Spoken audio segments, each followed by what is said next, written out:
Jusqu'à 9 h, Good Morning Business.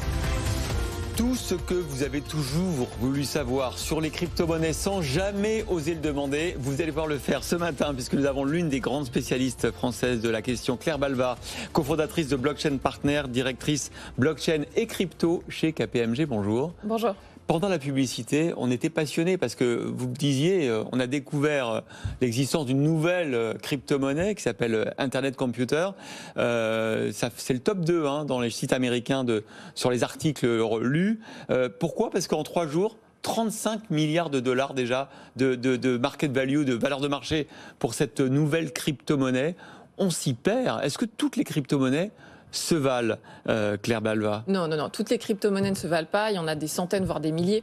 Donc effectivement, il ne faut pas non plus céder au buzz d'une crypto-monnaie qui viendrait d'arriver, qui est peut-être prometteuse d'ailleurs, mais il faut aussi se fier à la maturité de la crypto-monnaie, donc à son ancienneté, à sa robustesse, et puis à la densité de son écosystème, et donc à tous les outils qu'il y a autour. Et vous vous rendez compte, Claire, on n'a pas tout ça sur cette nouvelle monnaie, Internet Computer. On ne sait pas si c'est solide. Et des gens ont mis 35 milliards de dollars dessus. C'est pas un peu exagéré?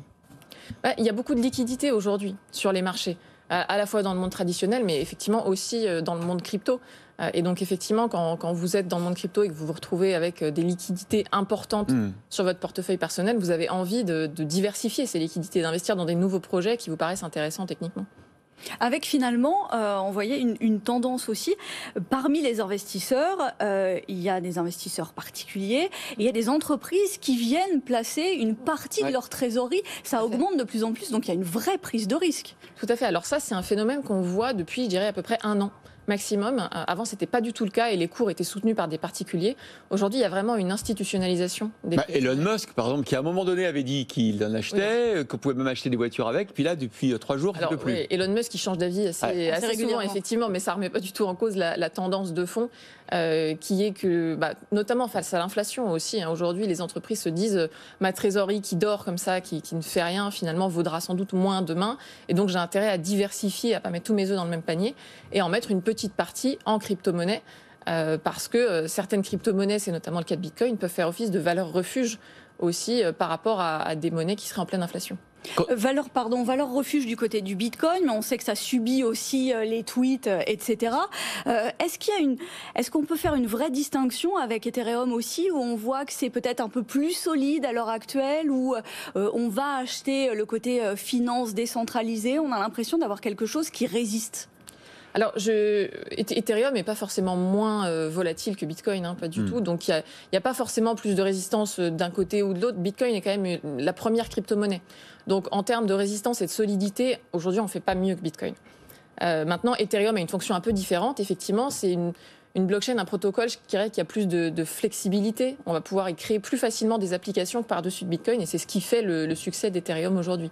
Mais je dirais que ces deux protocoles-là n'ont pas encore trouvé de concurrents extrêmement sérieux encore. Alors vous disiez qu'effectivement Ethereum c'était presque une sorte de monnaie d'échange. Maintenant, si on parle jeunes, quand on parle à des jeunes investisseurs, ils nous parlent des crypto-monnaies, ils nous parlent aussi des tokens, des tokens comme le PSG. C'est la même chose? C'est quoi? C'est aussi des crypto-monnaies? Alors ça a les mêmes propriétés. Il y a une différence technique derrière qui est que derrière chaque crypto-monnaie, il y a une blockchain associée, donc il y a ce fameux registre décentralisé.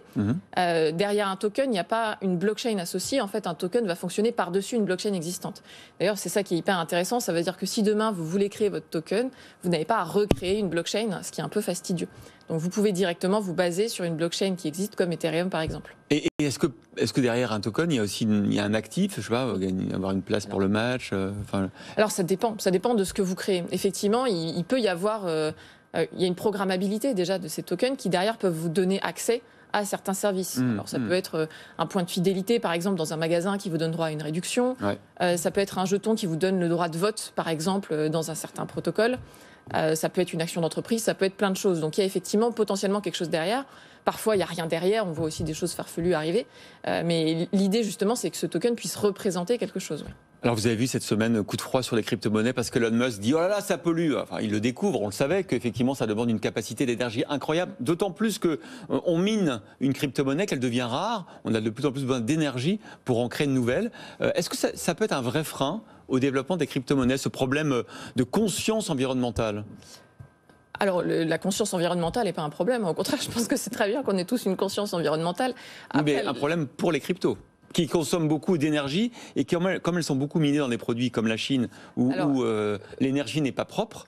Alors, effectivement, la première chose, c'est qu'il faut se méfier des comparaisons un peu faciles qui sont faites. Je voyais dans votre reportage que les crypto-monnaies ou Bitcoin consommaient autant que tel ou tel pays.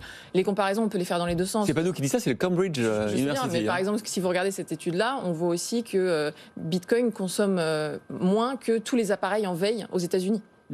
Et donc finalement, la comparaison, on peut la faire dans les deux sens et on peut se dire finalement, ça consomme pas tant que ça. On peut éteindre nos appareils en veille et ce sera plus efficace pour l'écologie que d'arrêter Bitcoin. Et ensuite, quand on écoute aujourd'hui les mineurs de Bitcoin, donc ceux qui valident les nouveaux blocs de transactions, ce qu'ils vous disent, c'est que eux, ils ont aussi une conscience écologique, mais ils ont aussi besoin d'un business rentable. C'est-à-dire que d'un côté, ils ont leur rémunération en Bitcoin, et de l'autre, ils ont leur coût d'électricité. C'est ça. Et donc, il faut que leur coût d'électricité soit plus faible que ce que ça leur rapporte. Et donc, ils vont aller chercher des surplus d'électricité. Et ces surplus, on va surtout les trouver à côté des sources d'énergie renouvelables. Par exemple de barrages hydroélectriques, etc. Et donc aujourd'hui, les mineurs sont plutôt en compétition sur des sources d'énergie renouvelables et ont de moins en moins envie d'aller à côté de sources carbonées d'énergie qui, en fait, sur le long terme, seront beaucoup moins rentables. On ne vous prendra pas à défaut, Claire Balva, sur les cryptos. Vous êtes une avocate inconditionnée. Parfois, c'est vrai que c'est des objets qui n'existent pas, sur lesquels on met une valeur, sur lesquels les gens achètent, vendent, créent des bulles. Et pourtant, vous nous dites que la monnaie de demain, c'est forcément une crypto ? Alors moi, je suis convaincue effectivement que toutes les infrastructures autour des cryptos seront les infrastructures financières de demain. Et que demain, on aura sans doute un euro qui circulera sur blockchain comme une crypto, comme c'est déjà le cas de certaines formes de dollars aujourd'hui.